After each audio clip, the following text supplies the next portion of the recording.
Dan il-podcast joffri spazju fejn il-mistiedna jesprimu l-ħsieb personali b'mod liberu u responsabbli fuq suġġetti varji, mhux neċessarjament ikun hemm qbil mal-opinjonijiet tal-mistednin.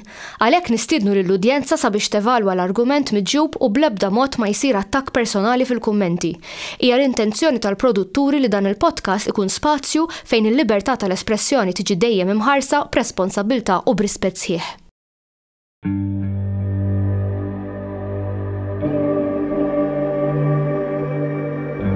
Perhaps we need some outside universal threat to make us recognize this common bound. I occasionally think how quickly our differences worldwide would vanish if we were facing an alien threat from outside this world.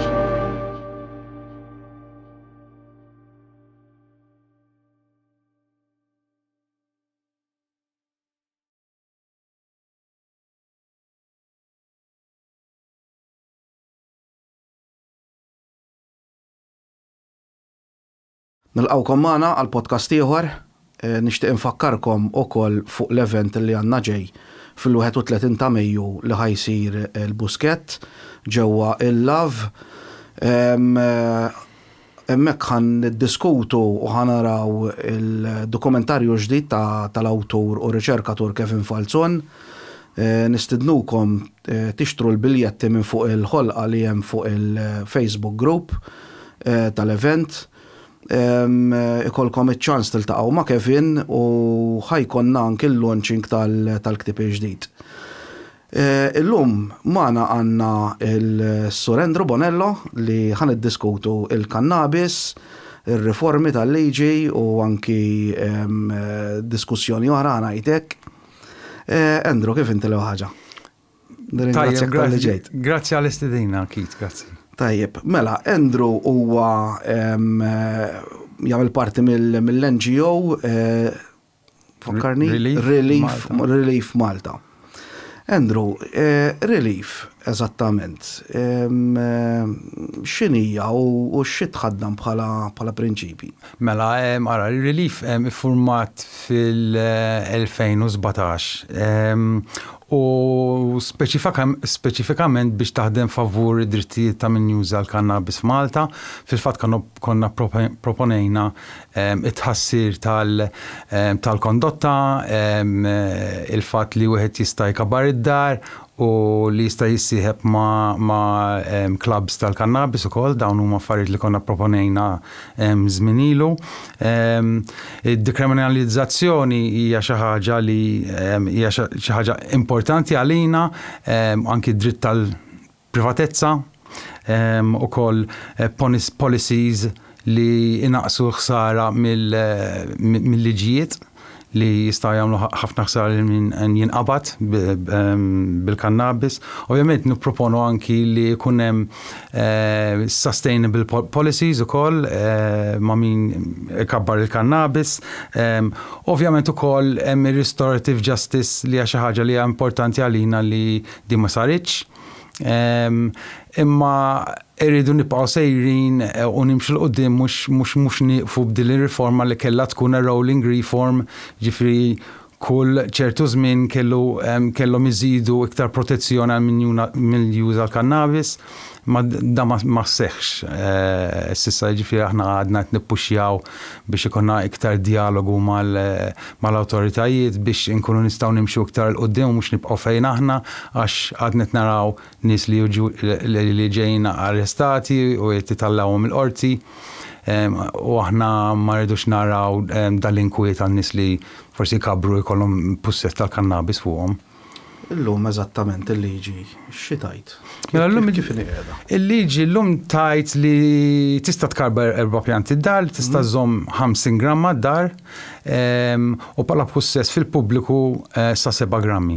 U minn 7 grammi sa 28 gramma bat ikollok tidher quddiem il-kummissarju il-commissioner u jkollok tħallas multa. Ovvjament jekk tinqabad tuża l-kannabis ħdej postijiet fej ikun hemm it-tfal, il-multa tista' titla sa 500 euro. Anke dar ġifieri? Le, jekk tkun fil-pubbliku. Lek tkun fil-pubbliku, ġifieri pereżempju jiena qiegħed id-dar fil-gallerija u għandi pereżempju tfal. Dika, għax ovvjament jien qiegħed ġodari. Eżatt, inti ovvjament minn tista' tpejjeb fuq it-tfal tiegħek għax tkun Ovvjament, ovvjament, anke sigaret normali. Eżatt, Ma biex inkunna fil-liġi bħal speċi tidħolx fiha. Il-liġi ovvjament tgħidlek li inti jekk se tkabbar id-dar iżomma mill-bot mit-tfal bħalma żomm l-affarijiet oħra. Ovvjament li ma tikkonsmax qudiemhom jiġifieri. Liġi tispecifika li ma tistax tikkonsma qudiemhom. Ekku. All right, dik li saqsejtek fil-fatt. Iva. Meta tli tal-4 pjanti. Għax ovvjament inti jkollok 4 pjanti sewwa u inti l-pjanti ħajkbru daw. Issa jekk inti l-pjanta tikber, għandek 4 pjanti li ħajkbru. U ħajaqbżu 50 gramma, dawk 50 gramma. Se taqbiżhom żgur ġifieri anke b'pjanta waħda. Ġifieri din kienet xi ħaġa li konna semmejna mal-ewwel malli ħarġet il-liġi li kellhom jirranġawha u kien qalulna tibżax aħna bil-mod ħan irranġaw dal-affarijiet nafu li ma jagħmlux sens.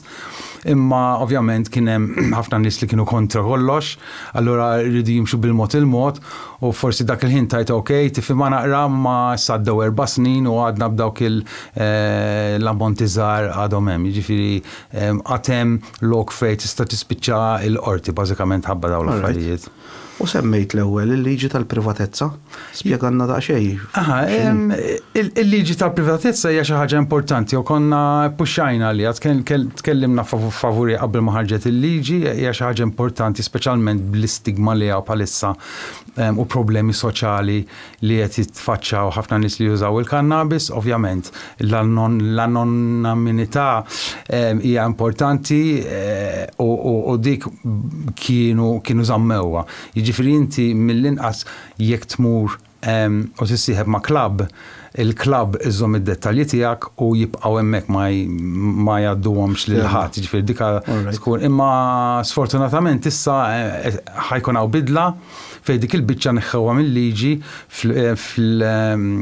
fl-emendi li qed jipproponu bħalissa fil-Parlament li neħħu dik il-biċċa tal-anonimity. Jiġifieri issa ma nistgħux nifhmu għalfejn l-għaruk jiġifieri l-awtorità ħajkollhom aċċess għal dettalji privati ta' minnu membru. All right, okay. Issa fimtek, all right.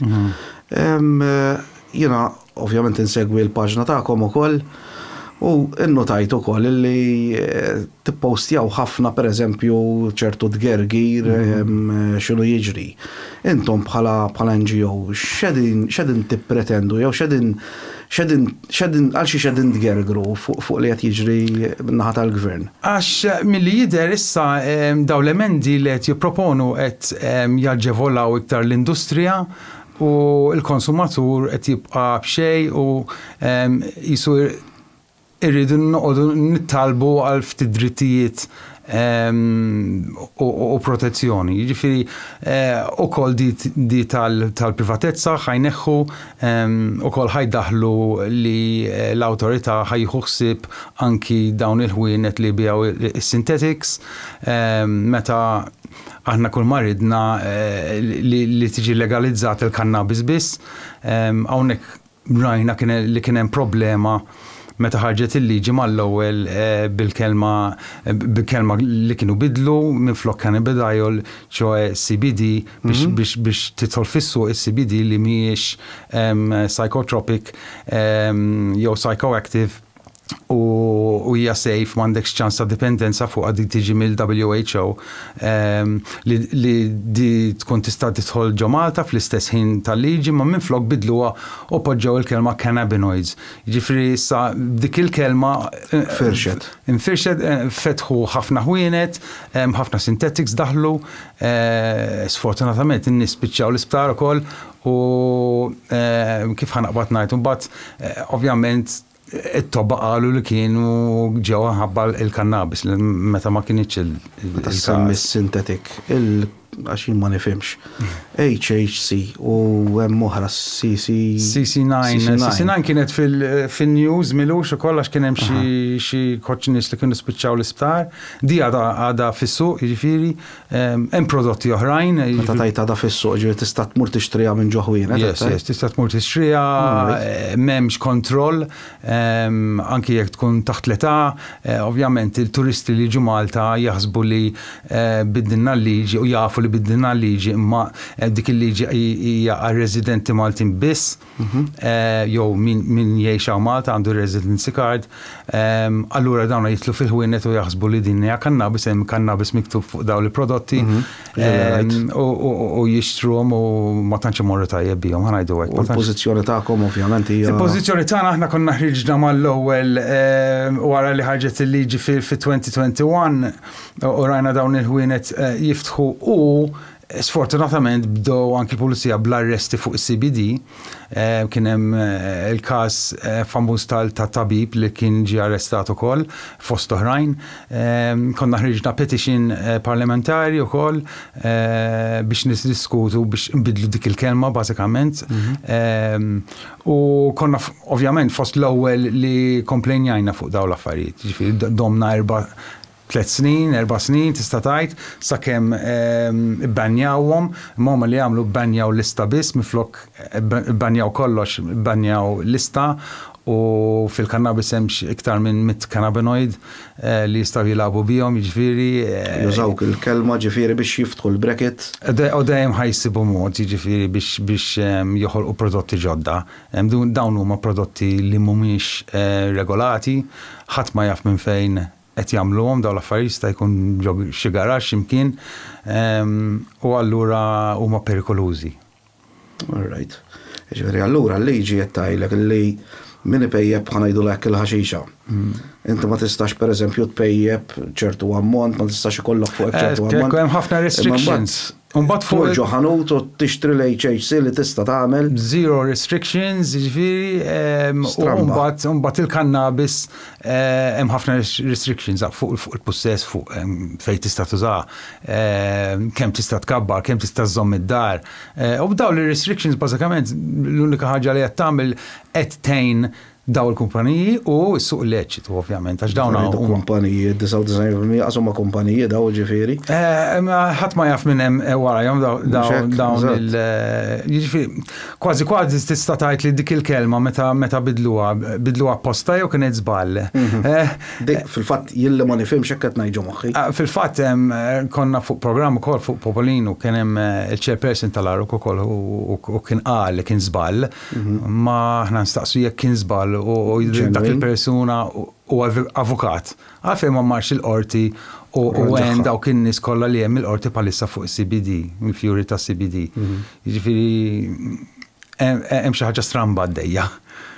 Ekku, jiġifieri taħseb illi hawn Malta qatt tiġi legalizzata hekk kompletament ġifieri. Żgur, 100% ġifieri fil-futur żgur se tiġi legalizzata, imma aħna mbagħad tara kif. Jekk tiġi legalizzata bil-ħsieb ta' drittijiet umani ta' min juża l-kannabis hija ħaġa. Imma jekk se qed illegalizza biex tgħin l-industrija biss, mbagħad aħna kontrijatik. Aħna rridu iktar protezzjoni mill-liġi għax hemm palma qed qabel ħafna metodi li tista' tispiċċa mhux biss il-qorti ma anke l-ħabs, milux kien hemm persuna mar 3 snin ħabs għax kellu iktar milli suppost. U fil-fatt aħna qed nipproponu iktar protection billi nżidu l-ammonti, nżidu l-ammonti ta' kemm tista' tkabbar, u fil-fatt għandna video wkoll forsi nkunu nistgħu narawha. Fuq l-ammonti għax inti jekk titkellem mal-growers qed jgħidu kważi kollha li hemm min u kuntent b'4 pjanti, imma hemm min forsi jrid jitgħallem iktar fuq kif tagħmel cross pollination u tagħmel pheno hunt u dawk il-metodi jkollok bżonn ħafna iktar pjanti, jiġifieri dawna jikbru tistanki tara il-pjanti li huma l-aqwa pjanti mbagħad l-oħrajn tarmihom u żomm dawk mbagħad forsi fil-futur mbagħad ikollok il-mother plants u tista' taqta' minnhom u dejjem ikollok il-kwalità u dawk il-pjanti li jaħdmu għalik jiġifieri li tkun ħloqt inti. Imma ovvjament dawn l-erba' pjanti ma tistax tagħmilhom għax huma ftit wisq u imma l-associations m'għandhomx limitu, jiġifieri jistgħu jkabbru kemm jistgħu jagħmlu wkoll il-fina u ħanz tagħhom, ovvjament ħajkollhom is-surplus u minn dis-surplus imbagħad jibdew jippuxxjaw għal prodotti oħra bħal rosin pereżempju u extracts oħra meta jekk toqgħod taħseb ma tantx hemm suq għalihom dawn, imma għalhekk qed ngħidlek qed naraw li hemm shift lejn l-industrija u aħna il-konsumaturi u l-growers ħallewna b'xejn. Meta tajt erba' pjanti, every household qed tajt. Every household. Mhux jiġri kull persuna li tagħmel użu minnu. Le, jiġifieri jekk fil-ġa household ikun hemm sitta minn nies. U li jagħmlu użu. Li jagħmlu użu mhumiex ħajkunu biżżejjed. Mhux ħajkunu biżżejjed. Jiġifieri mbagħad isek tħoss li huma jippuxjawk li tmur ma' association biex tixtri minn hemm fejn at the end of the day tara l-flus ukoll għax ma tantx u naqra expensive ħanajdu għax jekk inti tuża ma nafx 20 gramma pereżempju jiġi forsi xi 200 euro. U għaw minn juża iktar, ġifieri qed nitkellmu bejn 200, 300, 400 fix-xahar huma ħafna, ġifieri huwa ovvju jekk inti if you're a heavy user, ovvjament ħadkabbar inti tiegħek id-dar biex ma tonfoqx daw il-flejjes kollha. Hemm xi benefiċċji li tuża l-kannabis. Ifhem hemm benefiċċji żgur li hemm, imma dik iktar forsi tkellem ma' tobba li jagħtu l-prescriptions tagħha, imma iva jużawha ħafna l-irqat ukoll mal-ansjetà, imma ovvjament jien m'iniex tabib u mhux se nagħti l-kurzità saqsejt għax m'għandix idea jien assolutament ma nifhimx dawn l-affarijiet. Jiġifieri kienet diskursata interessanti ħafna. Tafx li tinsaqsik ukoll min kemm ilu li saru r-riformi.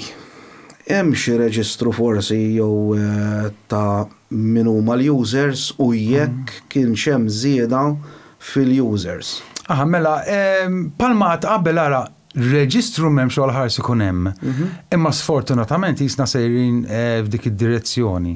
Għax irridu neħħu dik il-biċċa tal-privacy u li d-dettalji tiegħek jibqgħu mal-associations. Allura issa ħajkollhom aċċess għal min qed juża l-kannabis. Allura kważi ħajkun hemm lista ta' nies li jużaw il-kannabis, mhux kulħadd jaqbel ma' dik li bdejt tajli għall-privatezza. Għalhekk, allura inti qed tagħmel ħsara r-riforma. Qed tagħmel ħsara lil min juża l-kannabis għax irid iżomm id-dettalji tiegħu private u qed tagħmel ħsara wkoll lill-associations għax ħajkollok ħafna nies li mhumiex ħajmorru ma' association nistax ma jridux jagħtu d-dettalji lill-awtoritajiet, bażikament li huma politically appointed. Jiġifieri di mhix xi ħaġa tajba. Allora li kollok lista nafu li hemm lista ta' min imur għat-trattament ta' drogi pereżempju. U kważi tista' tifhimha li jkun hemm ħabba l-mediċini li jagħtu dawn l-affarijiet li jkun hemm. Imma jiena naħseb li iżomm in-nies fuq dik il-lista għal dejjem għal ħajjithom mhijiex xi ħaġa tajba għax pereżempju naf li hemm nies li ppruvaw li marru pereżempju detox 15-20 years ago u issa ġarhom xi ħaġa fej ridu jużaw il-medical cannabis u ma ċċettawhomx għax kienu fuq din-lista ta' ħafna żmien ilu. Jiġifieri this drugs list mhix xi ħaġa tajba le. Fimtek, all right. Ħansaqsik dik il-mistoqsija li jistaqsu ħafna nies. Huwa vera li mill-ħaxixa timxi għal drogi oħra? Mem lebda evidenza li s-sidda jgħidu li inti tibda ovvjament ħatibda mill-alkohol jekk tibda minn xi ħaġa, ovvjament ħajkun hemm li forsi juża l-kannabis u mbagħad juża l-coke u imma dawn huma effetti differenti kompletament, ġifieri m'għandhomx x'jaqsmu ma' xulxin. Allura le waħda naħseb hija kontra l-oħra u xejn. Eżatt, ma kompletament waħda hija kważi anfetamina, l-oħra hija aktar kalmant. All right. Allora le m'hemmx dik il-link li ser tibqa' sejjer fuq droga. Ovvjament jekk inti għandek forsi xi addictive character u tħobb tieħu minn kollox mela mbagħad ovvjament naħseb anki jekk tneħħi il-kannabis mid-dinja naħseb xorta dawn ħajjispiċċaw fuq xi ħaġa oħra. Fuq xi sustanzi oħrajn iva. U barra Malta ġifieri, pereżempju bħal l-Ingilterra. L-Ingilterra għandhom l-istess qafas ta' liġi bħal tagħna jew le, l-Ingilterra m'għandhomx regulated system bħal tagħna. Jiġifieri aħna nistgħu ngħidu wara meta ħarġet il-liġi konna l-ewwel fl-Ewropa li jimxejna lejn il-clubs.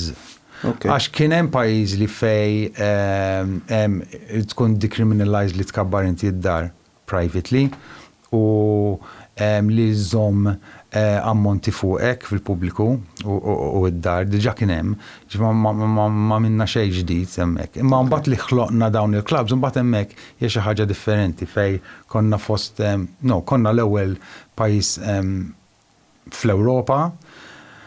Avolja kien hemm clubs u hemm clubs pereżempju Spanja, Barcellona, u hekk mhumiex irregolati federalment mill-gvern bħalma hija hawn Malta. Imma mbagħad warajna mbagħad kien hemm il-Ġermanja li tista' tgħid tagħmlu 4 affarijiet bħalna, imma ovvjament huma għamluha kif suppost fis-sens li huma l-kannabis neħħewha mill-lista tal-narkotiċi u qed jirregolawha separately. U hemmhekk tista' pereżempju tixtri il-cuttings lesti ġifieri. Hemmhekk il-Ġermanja tista' tikkonsma l-kannabis fej tista' tikkonsma il-tabak. Hemmhekk huwa permess. Għall-kurżità l-Ingilterra l-istess. L-Ingilterra le. Ma tistax pejja barra ġifieri. Ma tistax pejja barra, ma tistax kabbar. Għalissa. Ma tistax kabbar u laqqas tista' tpejja barra. Le, għax huma konservattivi ħafna. Għadhom kif daħlu il-medical cannabis hemmhekk, all right, daħluha naħseb xi sentejn li ta' ilu ma issa bdiet taħdem. U inti jekk tħares lejn pajjiżi differenti dejjem tara li hija l-medical cannabis li tidħol l-ewwel. U mbagħad jibdew jaraw fuq il-recreational cannabis kif jirregolawha. Right, interessanti. Li qed ngħidlek hekk għaxxadni kemm ġej mill-Ingilterra u kull fejn mort ġifieri riħa ta' kannabis kull fejn tmur. Yes, pereżempju fejn konna din noqogħdu fil-B&B, viċin tagħna ġie f'Passibot konna nimxu għal ġo restorant partikolari. Ngħidlek kont tgħaddi minn taħt tieqa pereżempju kien hemm park rieħa ġifieri jinnarafa mill-ewwel. Hemm il-mara dejjaqa pereżempju tagħmilha d-deni. Minn dika għamil kannabis s-sexxamma kullum kien naħseb anki Pariġi u anki jekk tmur kwalunkwe post fid-dinja dejjem ħaxxamma għax kulħadd juża. U ironikament kull pajjiż li kollu liġijiet li jkunu b'zero tolerance, ġifieri palma konna aħna qabel 2021, ħafna nies il-ħabs u arresti u qrati. Iktar ikun hemm nies li jużaw. Eżatt, imbagħad ħares lej pereżempju l-Olanda li ilhom mis-70s li kienu fetħu l-coffee shops u kellhom il-liġi ta' toleranza jgħidula, mhix legalizzata, imma hija tolerated. Umbat hemmhekk kienu iddeċidew fis-70s li ineħħu l-kannabis mis-sustanzi oħra biex ma jkunux fl-istess idejn ta' dealers ħanajdu hekk li għandhom il-coke u l-eroina dawn l-affarijiet u jifsu l-coffee shops. Ironikament, fin-Netherlands huma fost l-iktar l-inqas li jikonsmaw il-kannabis. Nismaħħom jgħidu. Fl-Ewropa, jiġifieri. Għax once li tiġi legal. Speċjalment iż-żgħażagħ mhumiex interessati. What's the thrill? U plus li jgħidu speċjalment issa jgħidu dika xi ħaġa li juża missier, mhux ħanażajn. U naħseb li ħanajdi fil-fatt. Dik ta' xi jgħidulek. Eżatt, issa qed naraw fi Franza wkoll qed ikollhom problemi qed jippruvaw jimxu jdaħlu il-medical cannabis ukoll fi Greċja, jiġifieri the ball is rolling. Ma ninsewx li id-decriminalization kien sar pereżempju fil-Portugal fi-2001. Ġifra kemm ilha. U l-Portugal hija viċintana fis-sens li tista' tgħid huma speċjalment dak iż-żmien kien gvern soċjalista naħseb li kien daħlu id-decriminalization u huma kattoliċi bħalna, konservattivi l-iktar bħalna, jiġifieri ma kienu daħlu id-decriminalization u marru tajjeb ħafna biha di, jiġifieri kien hemm ħafna inqas arresti, xi ħaġa li rrid insemmu wkoll hawn Malta, jiġifieri meta daħlet il-liġi volja komplow bl-arresti kien hemm xi 60% inqas arresti hawn Malta wara li daħlet il-liġi. Wara li daħlet il-liġi. Jiġifieri nistgħu ngħidu li kienet xi ħaġa pożittiva immens. Jew rebħa tista' tgħid għalina. Ovvjament iffrijajna rati u l-pulizija wkoll aħna dejjem ridna li l-pulizija jkunu jistgħu jikkonċentraw fuq affarijiet iktar serji u mhux xi ħadd li bniedem ipejja b'joint ħadd tfgħu il-ħabs. Ekku, u issa bħalissa forsi ħastaqsili inti ma naf li hemm ħafna tgergi fuq ir-riħa, imma naħseb dik hija iktar problema ta' moralità mill-problema ta' saħħa pubblika ħanajdu. Malti naħseb igerger fuq kollox. Ma jgergirx pereżempju fuq kemm hawn exhaust tal-karozzi, ma jgergirx kemm hawn jinnaf traffic jew gerger insomma ma jaqbadlek fuq xi ħaġa pereżempju bħal di tal-kannabis għax hija xi ħaġa reċenti u kulħadd igerger għax hawn ir-riħa tal-kannabis. U tifhem dawn huma nies li kienu kontra mal-ewwel jiġifieri u mal-xam tibdilhom għaddew kien. Eżatt, jiġifieri diffiċli tibdilhom moħħhom imma biex niżgur għan-nies naf li jafu imma mhijiex xi ħaġa perikoluża jekk ix-xomma, jiġifieri ovvjament jekk se tkun viċin xi ħadd ġo karma żgħira u jagħmel CIP miegħek ovvjament ikollok xi naqra l-effett inti wkoll hekk. Eżatt, imma jekk tkun barra dik hija problema ta' moralità iktar milli saħħa pubblika. Ma ninsewx li fis-70s kienet cool li inti tidher bis-sigarett anke fuq programm ta' television kienet xi ħaġa li anke l-preżentatur bis-sigarett qed jippreżenta llum nara pereżempju films jew dokumentari jew xi jinnaf xi intervista antika. Illum jien narhom strambi naraħ bis-sigarett, illum ma tagħmilix. Anke newsreader kien ikun bis-sigarett. Eżatt, anke newsreader niftakarhom bl-extra. Jien fin-90 jien kont nilgħab il-futbol. Fin-90s kon ħosem f'tournament kien jismu The Rotmans Cup. Ġifieri u kien hemm niftakar konna rbaħna bis-sajn ta' sigaretti warajna ħadd ma kien jgħid xejn dak iż-żmien. Ma jekk toqgħod ħares lejha llum tajt il-Marija ma daf il-perċezzjoni tan-nies. Anke il-Formula 1 kien hemm il-Marlboro. Jiġifieri imma rridu nagħmlu distinzjoni bejn it-tabak u l-kannabis. Ovvjament lejna għamilt dan il-xismu biex infiem in-nies li l-perċezzjoni ta' dak li jkun. Fehmt hija xi ħaġa ta' bħalma ta' daħal id-divorzju Malta kulħadd isu għax ħammorru kulħadd ħajmur l-infern min jemmen. Eżatt, jew kulħadd ħajdivorzja l-ġurnata wara. Kien kontri għallhom hemm ħafna nies li kienu kontri għal divorzjaw. Ġifieri hija xi ħaġa li eventually. Ma naħseb ukoll hemm ħafna stigma. U l-istigma rridu niġġielduha mhux billi nagħtu l-miljun is-setqa pereżempju jew xi pay rise lil chairperson tal-awtorità, tifhem? L-istigma rridu naqtawha billi nagħtu iktar protezzjoni lin-nies li jużawha. All right, forsi tkun daqsxejn kontra, forsi n-nies se jasbu xiġifieri se tħalluhom ikabru iktar minn 4 pjanti. Għax huma mal-ewwel jaħsbu u l-mentalità hija li min ikabbar iktar ħajbiħħa. Jitraffikaħħa, jiġifieri dik l-ewwel ħaġa li ġi f'moħħhom. Imma at the end of the day, jew ħaj jittrattawna b'rispett u ħajkunu jafu li aħna nies responsabbli u kull ma rridu nagħmlu nilagħbu naqra bil-pjanti tagħna għall-użu personali. Aħna protezzjoni kull ma rridu. Allura l-għan tagħna hija dejjem li nneħħu kull tip ta' problema legali marbuta mal-kannabis. Mal-użu. Mux mal-użu mal-home growing, mal-użu, mal-possess, mal-konsum, eżatt. Ma kollox. Ġifiri inti, per esempio, mal-alkohol, illum m'għandekx problemi ta' sakemm ma tmux tiġġieled ma' xi ħadd jew is-suq taħt l-effett, dawn affarijiet ovvji, imma m'hemmx problemi legali jekk tuża jekk tixtri jew fej.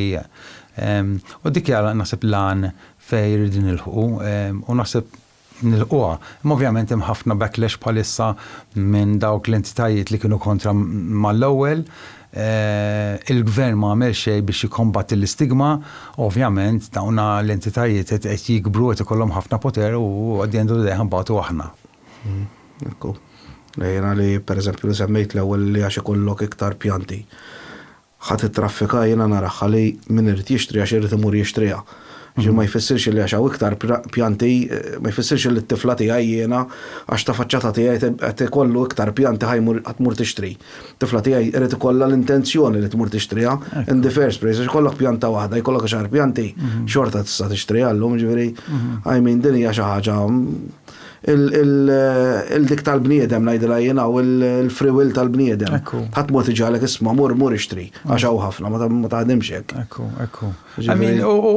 U f'pajjiżi fejn tara li ġiet illegalizzata mhux bħala għax aħna laqas decriminalized tista' tgħidha.